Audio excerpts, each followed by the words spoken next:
Most people believe that real estate is the ultimate path to long-term wealth. It's tangible, it's stable, and it makes people feel safe. But what if I told you that some of the most financially successful people in history, the Jewish community, and yes, John D. Rockefeller himself, often chose a different path? Today, we're diving into 9 powerful assets that many wealthy Jewish families prefer over real estate. These are not just financial tools, they're principles, mindsets, and strategies passed down through generations. And if you pay close attention, you'll realize they share a striking resemblance with the exact principles Rockefeller used to build one of the largest fortunes in human history. You see, true wealth is not just about owning property. It's about control, liquidity, resilience, and legacy. The Jewish community has mastered this over centuries. And Rockefeller? He wrote the playbook. In this video, we're not just listing assets. We're going to show you how these assets reflect a deeper philosophy, and how Rockefeller himself would likely approve, because he lived it first. From financial education to intellectual property to time freedom, each one tells a story of smart wealth building. Stay until the end, because asset number 9 may completely shift how you view money, freedom, and success. Let's begin with the first asset. It's the foundation of all others. And yes, you guessed it, Rockefeller built his empire on it long before anyone called it an asset. The first asset is financial education, the cornerstone of true generational wealth. For many in the Jewish community, education isn't just a phase of life, it's a lifelong investment. From an early age, children are encouraged to study, not just religious texts, but finance, business law, philosophy, and trade. Why? Because knowledge is the one asset no government can confiscate, no economic crisis can devalue, and no border can restrict. It moves with you, it grows with you, and it empowers every decision you make. Now ask yourself, what did Rockefeller value more than anything else when building his empire? Information, mastery, learning. Rockefeller was obsessed with understanding markets, industries, and human psychology. He didn't just hire smart people, he learned from them. He once said, "The ability to deal with people is as purchasable a commodity as sugar or coffee, and I pay more for that ability than for any other under the sun." That mindset, that's financial education in action. Before buying land or oil wells, Rockefeller invested in knowledge, books, mentors, and data. He studied how banks operated. He mastered the art of negotiation. He trained his mind like an asset, just like many Jewish families do today. So if you're skipping the books and chasing the bag, you're doing it backwards. First, sharpen your mind. Learn how money moves. Learn how to protect it, grow it, and pass it down. That's how Rockefeller started, and that's how wealth is built for real. The second asset preferred by both the Jewish community and Rockefeller himself is owning your own business. Why? Because a business gives you something no job ever will: freedom. It creates a flow of income that isn't capped by someone else's salary table. It lets you decide how much you earn, how you spend your time, and what kind of impact you make in the world. Rockefeller didn't start with wealth. He started with bookkeeping. And from there, he launched his first company. Not because he had money, but because he had clarity, strategy, and control. He understood that owning a business means owning your future, and the Jewish mindset embraces the same idea. Historically, many Jews were excluded from formal employment, barred from owning land, and forced to move constantly. So what did they do? They built small businesses, tailors, merchants, traders, consultants, adaptable businesses that moved with them. That flexibility turned into legacy. Rockefeller would absolutely approve. He believed in building something that outlives you, something that prints income whether you're working or not. A good business becomes a machine, one that creates value for others while compounding wealth for you. It's not about ego, it's about leverage. Today, in the digital era, you don't need factories or real estate to build one. You need skills, service, and systems. Rockefeller started with oil. You might start with code, consulting, or content. Doesn't matter. What matters is that you start. The third asset is gold and precious metals, a timeless favorite of both Jewish investors and John D. Rockefeller himself. Why? Because gold doesn't lie. It doesn't crash with tech hype. It doesn't depend on governments. It has held its value for thousands of years through wars, collapses, and revolutions. For centuries, the Jewish community has used gold as a way to protect wealth across borders. When they were exiled, gold was the one thing they could take with them. Portable, discreet, and universally accepted. And guess what? Rockefeller did the same. While he built his empire through business and oil, he understood the power of reserves. He held hard assets. He knew that in times of instability, cash becomes paper, but gold remains value. Owning physical gold, or silver or platinum, is not about making fast gains. It's about resilience. It's about security when everything else gets shaky. In today's world of inflation, debt, and financial noise, gold is quiet. But its silence is powerful. It sits, waits, and holds. Some people say gold is boring, but that's exactly the point. Rockefeller didn't chase excitement. He chased stability, control, and ownership. Gold isn't about speculation. It's about legacy. So if you're building real wealth, consider putting a portion in something eternal, something that doesn't need Wi-Fi or Wall Street to be valuable. That's gold. Let's move to the fourth asset, stocks of solid companies. Now, here's the deal. Many people think investing in the stock market is gambling, but Rockefeller would completely disagree. He didn't gamble. He strategized. And that's exactly how many Jewish investors treat stocks, not as bets, but as ownership and value creation. Rockefeller understood that owning part of a company is one of the most powerful moves you can make. When he wasn't creating companies himself, he was quietly buying into others. Businesses with real cash flow, real products, and real leadership. And this is key. He didn't look for hype. He looked for foundations, brands with infrastructure, cash reserves, and long-term vision. That's the same strategy many financially savvy Jewish investors use today. They don't just invest in stocks, they invest in legacy businesses. Think Apple, Microsoft, Nestle, companies with moats, not momentum. Stocks provide something Rockefeller loved: liquidity and leverage. You can scale, diversify, and reposition, all while generating passive income through dividends. And here's the kicker. Rockefeller reinvested those dividends like a machine. It wasn't just earning once, it was earning over and over. That's the power of stock ownership. You earn while others work, sell, innovate, and expand. So if you want to build real wealth like Rockefeller, don't just work for companies, own them. Even a small stake gives you access to the engine of modern prosperity, and that engine never sleeps. The fifth asset is one of the most underrated yet powerful intellectual property.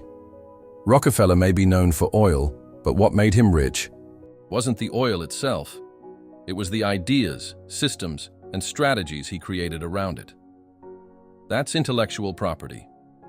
Today, many Jewish investors prioritize assets that can scale without being tied to physical space. Books, software, patents, training programs. Assets born from the mind, not the land. And Rockefeller, he'd approve. He didn't just build pipelines, he built frameworks. He created business models and legal structures that allowed him to earn even when he wasn't present. That's the essence of intellectual property. You create once, and it earns forever. Write a book, build a licensing model, invent a product, launch a unique course. You don't need factories. You need clarity, originality, and the guts to ship it. Jewish communities often teach this early. Your ideas are your currency, not just your labor. Because ideas can cross borders, survive exile, and be monetized in multiple ways. A physical asset might burn, get stolen, or lose value. But a great idea? protected and packaged, it compounds. Think of every modern billionaire. They own intellectual property. Warren Buffett bought companies with deep brand value. Elon Musk patents and licenses. Jeff Bezos built infrastructure around ideas. So why not you? Start where you are. What do you know that others would pay to learn? Package it, protect it, publish it. That's wealth creation in the 21st century. And Rockefeller, the ultimate system builder, would tell you, own the process, not just the product. The sixth asset is one that doesn't show up on financial statements, but it builds empires, social capital, your network, your relationships, the trust you've earned. These are currencies that the Jewish community has mastered for generations. And Rockefeller, he would have nodded in agreement. Rockefeller built his fortune not just through deals, but through influence. He understood the value of strategic relationships with bankers, politicians, even his competitors. He turned enemies into allies. That's high-level capital. The Jewish philosophy of social capital isn't transactional. It's built on shared values, long-term collaboration, and community trust. You support others not to get something, but to build something together. That bond becomes a bridge to opportunity. In practical terms, social capital looks like this: a mentor who opens a door, a client who refers you 10 more, a friend who gives you early access to a deal. You can't buy that with dollars, but you can build it with consistency, integrity, and empathy. People do business with those they trust. Rockefeller knew that. That's why he invested in reputation as aggressively as he invested in oil. The modern world is noisier, faster, more digital. But the rule hasn't changed. The right conversation can change your life. So ask yourself, who do you serve? Who knows your name? Who trusts your word? Jewish financial wisdom says, if you have the people, the money follows. Build your network with the same patience you'd use to build a portfolio. Because when markets crash, it's your people, not your property, that save you. That's the Rockefeller way too. The seventh asset is modern, volatile, and controversial: cryptocurrencies. Many still see crypto as a risky bet, but for a community shaped by exile, unpredictability, and systemic risks, the idea of holding value that moves with you is powerful. That's why certain segments of the Jewish community are early adopters. It's not just speculation, it's strategic sovereignty. Now, would Rockefeller invest in crypto? He wouldn't YOLO into meme coins, that's for sure.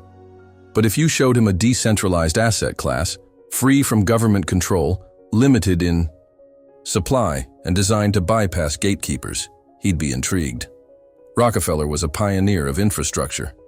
He didn't just sell oil, he built the pipelines, the systems. If he lived today, he'd probably study blockchain, not just as money, but as a foundational system for future commerce. That's how he thought: macro, structural, generational. Crypto, like gold, represents financial insulation. It can't be frozen, seized, or inflated at will. For a historically mobile people, that matters.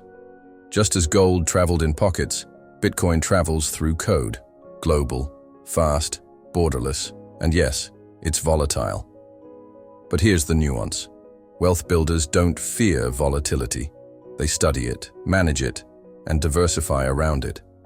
That's what smart Jewish investors do. That's what Rockefeller did, with railroads, oil, and even philanthropy. Crypto today is a frontier, a new system.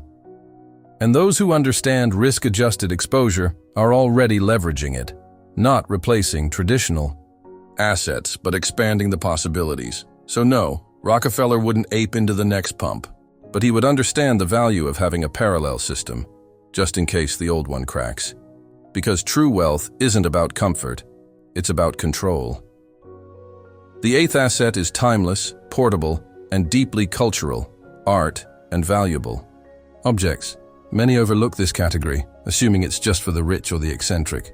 But throughout history, Jewish families have passed down not just wealth, but meaningful assets: paintings, manuscripts, heirloom jewelry, ceremonial objects. Why? Because art is more than beauty. Its value disguised as culture. Unlike real estate, which is fixed, art moves with you. It doesn't require banks, brokers, or bureaucracies.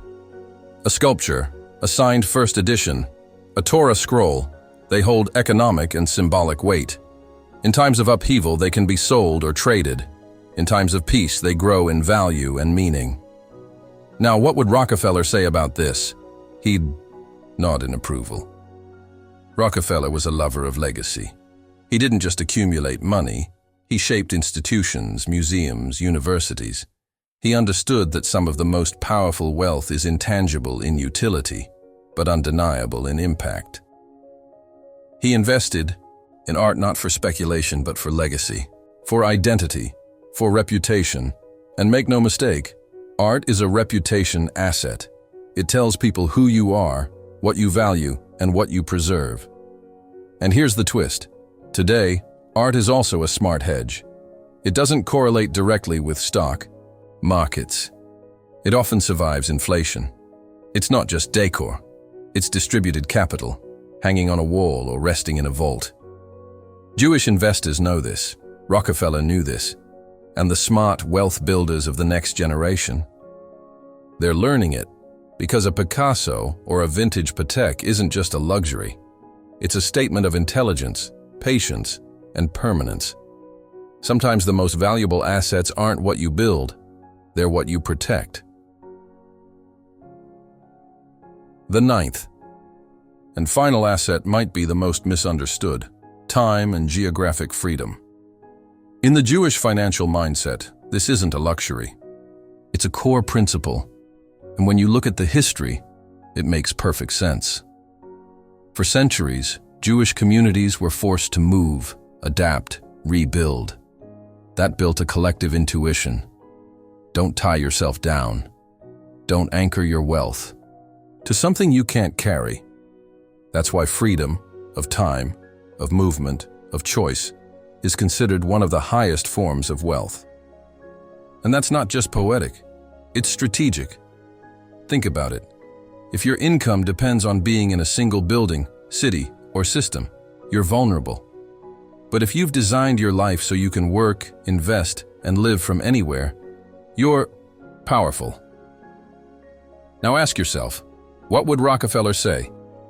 He'd say, this is the evolution of what he practiced. Rockefeller didn't chase freedom for its own sake. He pursued it as a result of building intelligent, diversified systems. He didn't want to own just one oil well. He wanted a network of value-producing machines that could operate without him. It's the same today. Freedom of time and geography isn't just a lifestyle. It's a byproduct of systems thinking.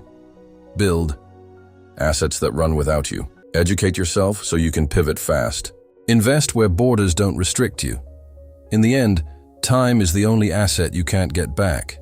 Use it to build freedom, not just fortune. Because being rich means having money. But being wealthy? That means having control over your time. And control is the ultimate currency. Now, let's get real. Let's talk about you. Everything we've discussed, from financial education to owning your time, is powerful in theory. But the real transformation happens when you take it personally. So how do you begin? First, audit your current assets. Not just money, but knowledge, skills, relationships, flexibility. Where are you strong? Where are you exposed? Second, choose one asset to strengthen. Maybe it's time to finally learn about investing. Maybe it's building that online business. Maybe it's joining a network where people think bigger than you do. Don't try to do all 9 at once. Choose one and go deep. Third, think like Rockefeller and ask, how can I multiply this without adding more of me? That's how you turn ideas into systems. That's how you stop trading time for money. That's how you move from chasing security to building wealth. And here's the key. You're not alone. This channel, this community, you're surrounded by people asking better questions, challenging the norm, and rebuilding the blueprint for success. So, I want to hear from you. Which of these 9 assets are you already building? Which one hit you hardest? And what would Rockefeller do in your shoes today? Drop your thoughts in the comments. Let's learn from each other. Let's grow together, because the true wealth isn't just in dollars, it's in ideas, decisions, and shared wisdom. And you just got the blueprint. So now you know what most people never will. Wealth isn't built just with bricks and concrete. It's shaped with mindset, strategy, and vision. The Jewish community, and Rockefeller alike, understood something deeper. True wealth is portable. True wealth is resilient. True wealth is created from within. Education, ideas, time, relationships. These are assets that no market crash, no government, no crisis can ever take from you. And here's the most powerful truth. You don't need to be born into wealth to build it. You need intention. You need wisdom. And you need courage to play a different game. Rockefeller's empire didn't come from comfort. It came from vision, from long-term thinking, from placing value where others couldn't see it. The Jewish community's legacy of prosperity. It came from adaptability, community, and relentless investment in what truly matters. So what about you? Will you keep chasing illusions of safety?